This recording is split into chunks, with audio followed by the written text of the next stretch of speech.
ঈদের আগের দিন কি করে দিনটা কাটালাম সেটার উপরে থাকছে আজকের এই ভ্লগটা। নানা রকম কর্মব্যস্ততায় দিন কেটেছিল এবং দৌড়াদৌড়ি করে দিনটা পার করলাম। সকালবেলায় তো ঘরের কাজ করেইছি, এরপর ছাদে গেলাম, আমার রুমে গেলাম স্টুডিওর কাজ কারবার দেখতে, প্লাস হচ্ছে স্টুডিওতে পানি ঢুকছে কিনা সেটা চেক করার জন্য। যেয়ে দেখি ছাদের সব গাছ উল্টে পড়ে আছে। এই গাছগুলো আমার নতুন, মাত্র টবগুলো কিনেছি। ১ সপ্তাহ মনে হয় হয়নি। এই নিয়ে পরপর ঝড়ে কয়বার যে টব ভাঙলো এবং কত যে টব কিনছি, খালি গাছ পড়ে আছাড় খেয়ে টবগুলো ভাঙছে। সবগুলো গাছ উল্টে পাল্টে পড়ে আছে, এগুলো সব ঠিক করলাম। এরপর বাসায় এসে এক পাশে গরুর মাংস রান্না করতে বসালাম, আরেক পাশে ডাল পনির মাখানি রান্না করব বলে সেটা রেডি করলাম। এটা রেসিপিটা আমি অলরেডি আপলোড করে দিয়েছি। আপনারা কেউ দেখতে চাইলে সেখান থেকে দেখে নিতে পারেন রান্নার এই রেসিপিটা। এটা খেতে খুবই মজা হয়। আমি ১ম দিন ট্রায়াল বেসিসে রান্না করেছিলাম। খুব ভালো হয় খেতে, খেয়ে দেখতে পারেন। এরপর গোসল করে ভাত না খেয়েই আমি চলে গেলাম হচ্ছে পার্লারে, কারণ আমার রুটসগুলো কালার করতে হবে, প্লাস যদি সময় পাই তাহলে হাতে একটু মেহেদি লাগাবো। ভেবেছিলাম প্রচুর ভিড় হবে, যেয়ে দেখি পার্লার পুরো খালি। বাট আমার হাতে সময় খুবই কম, মাত্র ১.৫ ঘন্টা আছে, কারণ এরপর আমি আবার ইয়োগা ক্লাসে যাব। ইয়োগা করব না, দেখা করব ইয়োগা মেটদের সাথে। এদেরকে আমার ভীষণ পছন্দ, আমার ইয়োগা মেটদের। এদের সাথে আমার কয়েকদিন দেখা না হলেই আমার কেমন অস্থির লাগে। তাই ঈদের আগে সবাইকে আমি জোর করেই মোটামুটি সেন্টারে আনলাম, প্রেশার করে যে আসতেই হবে কারণ দেখা করব। সো আমি মাথায় কালার লাগিয়ে হাতে মেহেন্দি লাগাতে বসে গেলাম। এরপর আমি একদমই খুবই প্লেন ভাবে এসেছিলাম। ওখানেই পার্লারের মেয়েটাকে বললাম, "আমার একটু আইব্রোসটা করে দাও, চোখে কাজলটা দিয়ে দাও।" এরকম করে আমি চোখে কাজল, আইব্রোস এবং লিপস্টিক লাগিয়ে চলে গেলাম হচ্ছে আমার ইয়োগা সেন্টারে। যাওয়ার সময় গাড়িতে আমার মেহেদির ঢং-ঢাং। এক্সহস্টেড এবং ভীষণ দৌড়ানির মধ্যে আছি। ইয়োগা ক্লাসে যেয়ে দেখি আগের দিন যে ইয়োগা সব সরঞ্জাম সাজানো হয়েছিল আমাদের ক্লাস করার জন্য, সেগুলোই সব রেডি করা আছে। সীমা আপা আমাদের ইয়োগা টিচার বাসায় যা রান্না করেছেন সব আমাদের জন্য নিয়ে এসেছেন। ৩ রকমের হালুয়া, কাবাব, পায়েস, অনেক কিছু, সাথে চা। এবং আজকে খুবই ইন্টারেস্টিংলি শম্পা আপা আসছে। শম্পা আপার মেয়ে যেহেতু কানাডা থেকে এসছেন, সো উনি কয়েকদিন ধরে আসছিলেন না, উনি এসছেন। এটা আমাদের জন্য একটা বড় পাওয়া। নিতু চলে আসলো, বেচারি প্রচন্ড এক্সহস্টেড, কারণ অনেক কাজ করতে হয়েছে তাকে। সেও দৌড়ের উপরে আছে, তারপরেও আসতে হয়েছে এই যোগা ক্লাসে। শম্পা আপা আমাদের সবার জন্য আমার প্রিয় ফুল সূর্যমুখী নিয়ে এসছে। আমার ভীষণ প্রিয় একটা ফুল হচ্ছে সূর্যমুখী। এই যে এই ভালোবাসাগুলা, এই আদরগুলা পাবার জন্যই আমার এখানে আসা। Thank you, thank you so much. Thank you. Thank you so much. Thank you. আমার এটা মনে হচ্ছিল যে আমিও সবার জন্য টুকটাক গিফট নিয়ে গেলাম। আমাদের চা খাওয়া, শম্পা আপা রোজা ছিল, তার সামনেই আমরা এগুলো খাওয়া-দাওয়া করলাম। সেজন্য মনে একটু খারাপও লাগছিল। আমি খুবই একটা আত্মার টান ফিল করি আমার ইয়োগা ক্লাসে। ইয়োগা তো আসলে একটা লাইফস্টাইল এবং এই সম্পর্কগুলো আমার জন্য খুব ইম্পর্টেন্ট। এগুলো এখন আমার জীবনের সাথে যুক্ত। বিকেল বেলায় বাসায় চলে আসলাম। বাসায় এসে এরপর আমি আবার একটুখানি ভাত খেলাম। ভাত খেয়ে রেডি হয়ে গেলাম, কারণ লুনা আসবে আমাকে পিক করতে, তারপর আমরা একটু টুকটাক শপিং এ বের হব। আমি আমার এক বন্ধুর দেয়া কাপড় পরেছি, এটা আমাকে অনি দিয়েছিল গিফট, তো সেটাই আমি পরে নিলাম। তারপর ঘর বাড়িগুলো কালকের জন্য গুছিয়ে রেখেছি, ফুল দিয়ে সাজিয়ে রেখেছি এবং সেগুলো একটু দেখছি যে ঠিকঠাক মতো সব আছে কিনা, কারণ পরের দিন সকাল থেকে তো কোনো বুয়া থাকবে না, ঘরে সকল কাজই করতে হবে। সেই সময় আর ঘর গুছানোর এই এক্সট্রা কাজটা আমি ঈদের দিন আর করব না। পরিষ্কার করব, কিন্তু গুছানো সাজানো এগুলো আর করব না। একটা দিন পরিষ্কার না করে আমি থাকতে পারি না, আমার ভীষণ অস্থির লাগে। আর আমি বিশ্বাস করি সকালবেলায় ঘুম থেকে উঠে অবশ্যই ঘরটাকে ঝাড়ু দিতে হবে। এতে নাকি বাসায় লক্ষ্মী থাকে। এটা বলতো আমার আম্মা। তো সেটা আমি খুব মেইনটেইন করি।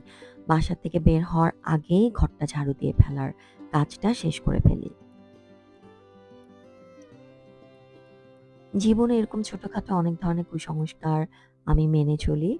এগুলো আমার মানতে ভালো লাগে বলেই আমি মেনে চলি এবং আমি বিশ্বাসও করি। জীবনে সবকিছুই তো আসলে লজিক দিয়ে প্রমাণ করা যায় না যে এটা হতে পারে, এটা হতে পারে না। অনেক সময় অনেক কিছু থাকে যেটা লজিকের বাইরে।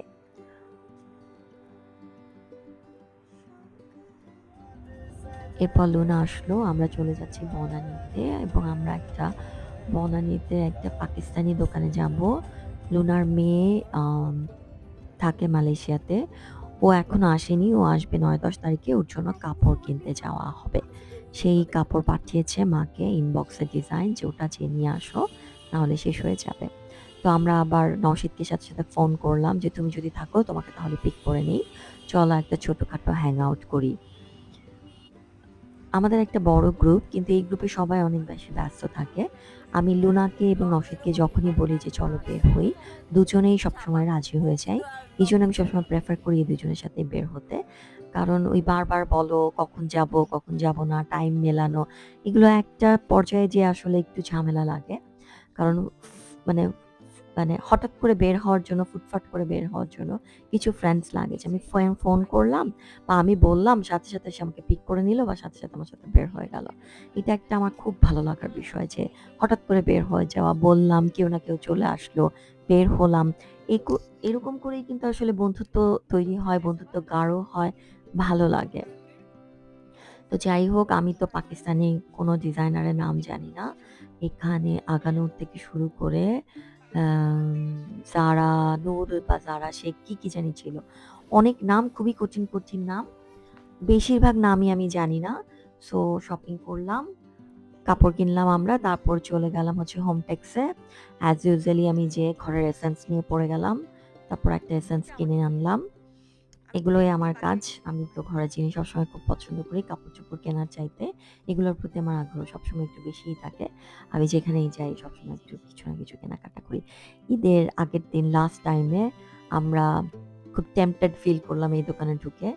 দিয়ে আমরা ৩ জনই কেনাকাটা করে ফেললাম। নওশীদও আমাদের তালে পড়ে কেনাকাটা করে ফেলল।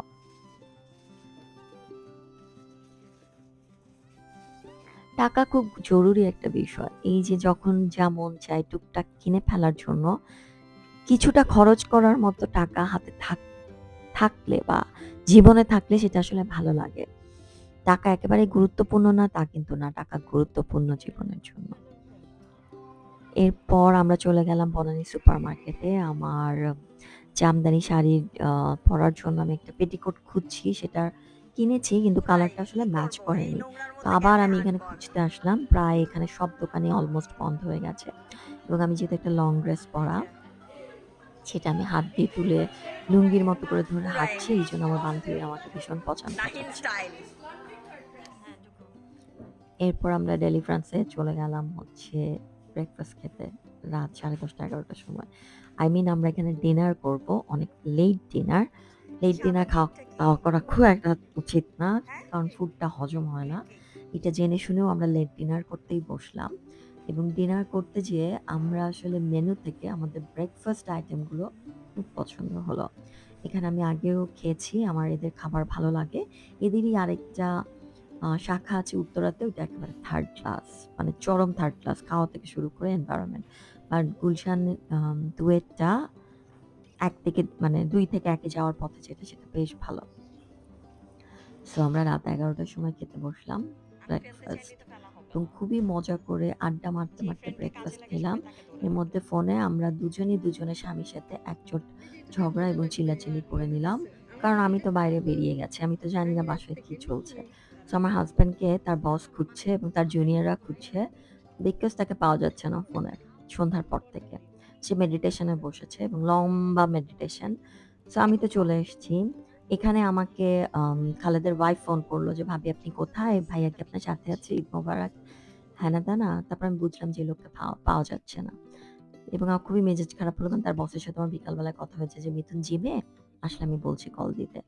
অলরেডি তাকে আমরা ফোন দিয়েছি, সে ফোন ধরেনি। সো আমি বের হয়ে গেছি, আমার মনে নেই। তারপর এটা নিয়ে মেজাজটা খারাপ হলো যে ওর বস কি ভাববে আমাকে। তারপর লুনাও তার হাসব্যান্ডের সাথে একজোট নিল যে ওকে আরেকটা ফোন থেকে unknown একটা নাম্বার থেকে কল দিয়ে মানে আপডেট দিচ্ছে বিভিন্ন জিনিসের। সো বের হয়েছি, এর মধ্যে আবার স্বামীদের ফোন কিসের জন্য এত অল্প সময়ের মধ্যে এত কিছু কেন আমাদের ম্যানেজ করতে হয়? এসব নিয়ে আমরা দুজনে একটু ঝাল ঝাড়লাম। তারপর খুব সুন্দর একটা চাঁদ উঠেছে। খুব ভাল লাগছিল চাঁদটা দেখে। খুবই সুন্দর একটা সময় পার পার করলাম আমরা।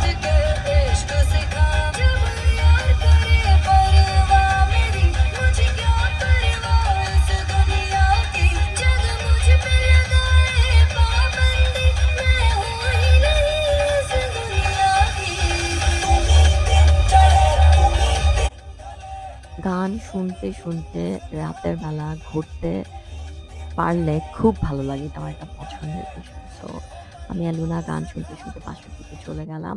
বাসায় এসে পড়লাম হচ্ছে আমার এই এসেন্স নিয়ে। এখন কিন্তু রাত 12:30টার বেশি বাজে। সো বাসায় সবাই শুয়ে পড়েছে। কিন্তু আমি বসে, বসে এই এসেন্সের এগুলো নিয়ে বসলাম, এগুলো গুছালাম। মানে এগুলো আমার একটা খুব ভালো লাগার বিষয়। সারাক্ষণ নানা রকম স্মেল থাকতে হবে আশেপাশে। মানে বলা যেতে পারে আমি obsessed এই ধরনের স্মেলস নিয়ে। সো সেটা আবার একটু গুছিয়ে সাজিয়ে ভিডিও করলাম। করে ঘুমোতে গেলাম না। ফোন নিয়ে বসে পড়লাম। সো অনেক রাতেই কালকে আমি ঘুমালাম। ঈদের আগের দিনটা এরকমই আরাম করে ব্যস্ততার মধ্যে বেশ একটা হইচই করে কাটিয়ে দিলাম।